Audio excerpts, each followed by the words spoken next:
கேள்விக்கு முதல்வர் ஸ்டாலின் தனது பாணியில் பதிலளித்துள்ளார். கோவை வடக்கு தொகுதி வேட்பாளரான வானதி ஸ்ரீனிவாசனுக்கு திடீர் உடல்நலக்குறைவு ஏற்பட்டதால் தனியார் மருத்துவமனைக்கு அனுமதி. சென்னையில் இன்று நடைபெறும் லீக் ஆட்டத்தில் மோதுகின்றன சென்னை டெல்லி அணிகள். திமுகவிற்கு ஓட்டு போடுவது தற்கொலை செய்வதற்கு சமம், விவசாயிகள் சங்க தலைவர் PR பாண்டியன் கூறியுள்ளார். விரிவான செய்திகள். புதுக்கோட்டை இலுப்பூரில் நடைபெற்று மேற்கொண்டபடி ஓட்டு சேகரிப்பில் ஈடுபட்டார் தமிழக முதல்வர் ஸ்டாலின். அப்போது செய்தியாளர்களை சந்தித்த அவர், தோல்வியின் உச்சத்திற்கு சென்றுவிட்ட EPS தோல்வியின் உச்சத்தில் போய்விட்டார், அதனால் விரக்தியில் பேசுகிறார் என்றார். நடிகர்கள் அரசியலுக்கு வருவது குறித்த கேள்விக்கு பதிலளித்த அவர், யார் வந்தாலும் திமுகவின் வெற்றியை தடுக்க முடியாது எனவும் பதிலளித்தார்.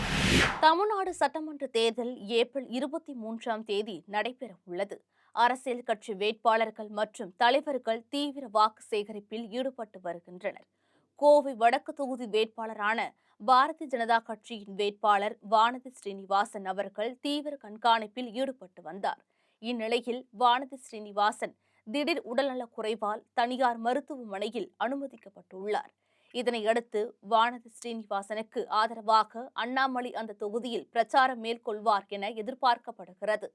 தொடர்ந்து பிரச்சாரத்தில் ஈடுபட்டதால் அவரின் காலில் வீக்கம் ஏற்பட்டுள்ளது. அடுத்த 48 மணி நேரம் ஓய்வு எடுக்க மருத்துவர்கள் அறிவுறுத்தியுள்ளனர் என்றும், உடல்நிலை சரியானதும் வானதி மீண்டும் பிரச்சாரத்தில் ஈடுபடுவார் எனவும் பாரதிய ஜனதா கட்சி சார்பில் தெரிவிக்கப்பட்டுள்ளது. 19வது IPL கிரிக்கெட் திருவிழா இந்தியாவின் பல்வேறு நகரங்களில் நடந்து வருகிறது. இந்த தொடரில் சனிக்கிழமையான இன்று இரவு சென்னை சேத்பாக்கத்தில் உள்ள MA சிதம்பரம் ஸ்டேடியத்தில் அரங்கேறும் 18வது லீக் ஆட்டத்தில் சென்னை சூப்பர் கிங்ஸ் அணி டெல்லி கேபிட்டல் எதிர்கொள்கிறது. 5 முறை சாம்பியனான சென்னை சூப்பர் கிங்ஸ் அணி இந்த சீசனில் தனது முதல் 3 ஆட்டங்களில் ராஜஸ்தான், பஞ்சாப், பெங்களூரு அணிகளிடம் தோல்வி கண்டு புள்ளி பட்டியலில் கடைசி இடத்தில் உள்ளது குறிப்பிடத்தக்கது. முன்னதாக இன்று மாலை 3:30 மணிக்கு நியூ சண்டிகரில் நடக்கும் மற்றொரு ஆட்டத்தில் பஞ்சாப் கிங்ஸ், ஐதராபாத் சன்ரைசர்ஸ் அணிகள் பலப்பரீட்சை நடத்துகின்றன. தமிழக அனைத்து விவசாயிகள் சங்கங்களின் ஒருங்கிணைப்பு குழுவின் கொங்கு மண்டல விவசாயிகள் சங்கங்களின் முக்கிய பொறுப்பாளர்களின் ஆலோசனை கூட்டம் வெள்ளிக்கிழமை அன்று மேட்டுப்பாளையத்தில் நடந்தது.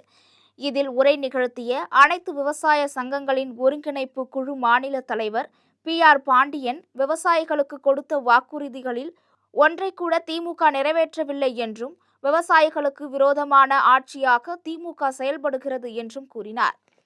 விவசாயிகள் பிரச்சினைக்கு போராடினால் திமுக அரசு குண்டர் சட்டத்தில் விவசாயிகளை கைது செய்கிறது. கூட்டுறவு வங்கிகள், ரிசர்வ் வங்கிகள் கட்டுப்பாட்டுக்குள் கொண்டுவரப்பட்டுள்ளது. இதனால் ஒரு கடனை கூட தன்னிச்சையாக மாநில அரசால் தள்ளுபடி செய்ய முடியாது என தெரிவித்த அவர், பாமாயில் இறக்குமதி செய்தால் கமிஷன் கிடைக்கும், தேங்காய் எண்ணெய் விற்பனை செய்தால் கமிஷன் கிடைக்காது, திமுகவிற்கு ஓட்டு போட்டால் அது விவசாயிகள் தற்கொலை செய்து கொள்வதற்கு சமம் என்றும் தனது பேச்சில் குறிப்பிட்டார்.